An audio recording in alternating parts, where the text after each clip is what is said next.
తెలుగు రాష్ట్రాల్లో చలి పంజా విసురుతుంది. వచ్చే 2 నుంచి 3 రోజులు కనిష్ట ఉష్ణోగ్రతలు మరింత పడిపోయే అవకాశాలు కనిపిస్తున్నాయి.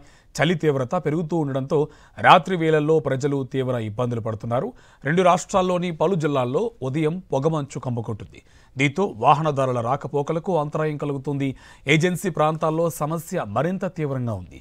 చలి నుంచి రక్షించుకునేందుకు జాగ్రత్తలు తీసుకోవాలని వైద్యులు సూచిస్తున్నారు. ముఖ్యంగా చిన్నారులు, వృద్ధుల విషయంలో అప్రమత్తంగా ఉండాలని చెబుతున్నారు.